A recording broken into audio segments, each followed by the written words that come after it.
malam kami kembali di Kabar Tuntas. Saya Marga Rahayu. Kali ini saya bersama dengan staf dari sekretariatan ya di Bapenda, Badan Pendapatan Daerah Penajam Pasir Utara. Beliau adalah Bapak Abdul Rahman. Ya. Sehari-hari dipanggil Rahman ya. Rahman. Hari ini kita akan bahas terkait dengan tupoksi dulu, terkait dengan Badan Pendapatan Daerah dan tugas pokok dan fungsi Pak Rahman di sekretariatan. Biasanya ngapain aja nih? Apa tugas utamanya? Tugas utama saya di Bapenda itu sebagai pengurus barang, Mbak. Pengurus barang? Iya. Barang milik pribadi? Barang milik daerah, ya. BMD ya singkatannya ya. Aset ya biasanya ya? Ya, kalau secara namanya aset, Mbak. Cuman kalau di aplikasi namanya BMD, barang milik daerah.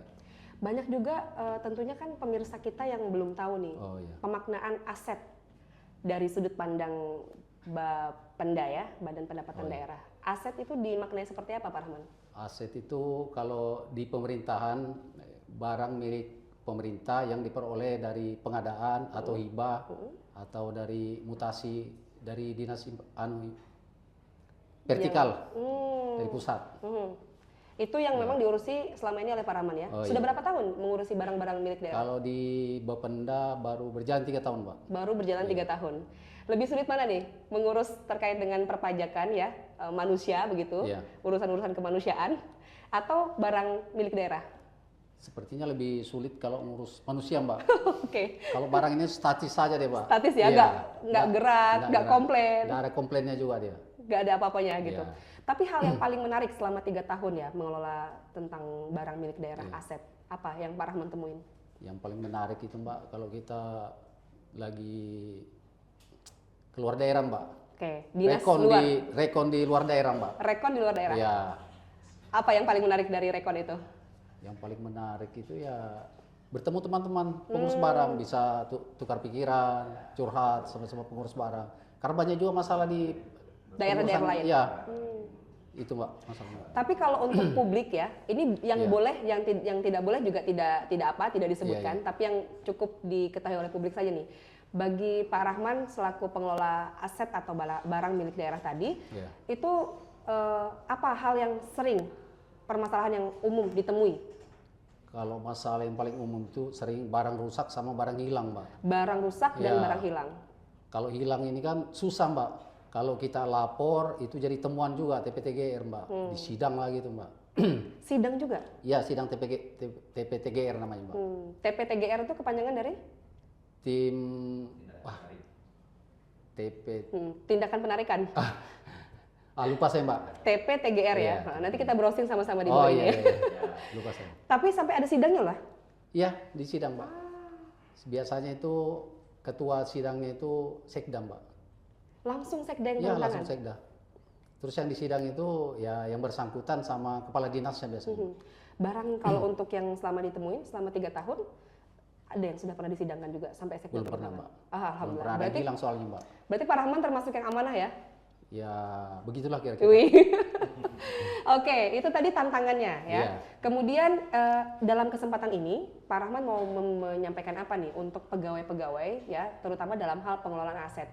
Sebaiknya dalam memperlakukan aset itu seperti apa? Karena kan ini yang plat merah pasti ya, milik orang lain, milik negara. Milik negara dipakai perorangan. Untuk kepentingan negara. Untuk kepentingan dinas masing-masing. Untuk kepentingan dinas. Nah, tolong disampaikan Pak Rahman ya, pesan-pesan kepada semua pegawai yang saat sekarang itu sedang memegang barang milik daerah. Ya, buat teman-teman ASN di Kabupaten PPU, saya berharap dalam memakai BMD atau aset milik daerah diperhatikan dengan baik dan dijaga dengan baik. Mungkin itu. Itu saja. Pak Rahman makasih banyak ya, waktu yang singkat tapi mudah-mudahan ini bermakna juga nih, karena kita jadi tahu bahwa pada saat memakai barang milik daerah itu yang diutamakan adalah bagaimana kita bisa amanah ya, menjaga aset itu dengan baik. Aset itu dengan baik. Terima kasih ya. Nggak kapok ya di Kabar Tuntas, kita ketemu lagi. Insya Allah tidak. Makasih banyak. Malah ketagihan rasanya. Malah ketagihan. Terima kasih Pak Rahman. Sampai jumpa ya untuk pemirsa Kabar Tuntas. Saya Marga Rahayu. Sampai jumpa di podcast berikutnya.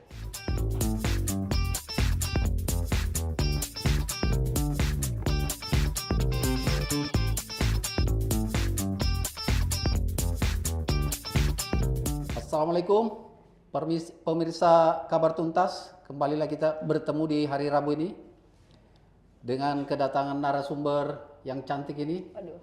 Dengan Berapa nomor 1 Pak Rahman? dengan profesi sebagai penyiar, reporter dan wartawan. Betul. Ya. Apa nih yang penasaran nih, Pak Nah, Rahman? ini agak penasaran ini apa sih suka dukanya sebagai pembawa berita di RRI itu, Mbak? Pembawa berita atau reporternya nih? Reporternya. Oke. Ya. Jadi pertama kali cerita ini mau gabungan ya Iya. di RRI itu di 2010. Jadi setelah lulus SMA gabung jadi sambil kuliah sambil kerja. Oh iya. Suka dukanya ya, banyak sukanya sebenarnya karena menjadi reporter di media sebesar RRI itu satu anugerah. Jadi gaji memang tidak ada karena masih awal kan belum jadi pegawai Iya, ya. Tapi pengalamannya jadi bisa bertemu dengan banyak orang, pejabat, sampai di pedagang kaki lima. Jadi semua kalangan sosial kita temui dengan berbagai macam karakter. Kemudian kesempatan karena juga ya. menjadi wartawan belum pernah kan Iya. kita membayangkan kita orang yang dari desa. Saya kebetulan dari Tenggarong, dari dari Kutai Tenggarong, Kartanegara, ya. betul. Nggak pernah membayangkan bisa masuk istana presiden. Nah tapi karena menjadi wartawan, alhamdulillah ada kesempatan masuk ke istana presiden di Jakarta. Kemudian di Iya. IKN yang Di jadi IKN, daerah iya. PPU ya. PPU. Nah itu juga kalau bukan wartawan, sepertinya saya tidak akan pernah bisa menginjakan di titik nol IKN, di KIPP-nya, Iya, itu sebenarnya. Tapi kalau untuk dukanya hampir nggak ada sebenarnya. Cuman gini, setiap kali perjalanan hidup kan pasti punya proses. Jadi RRI itu membentuk pribadi saya yang tadinya mungkin kalau bicara itu cepat, speednya terlalu cepat. Jadi banyak yang komplain, Mbak Marga kok siarannya terlalu cepat ya, kita nggak bisa menangkap nih omongannya gitu.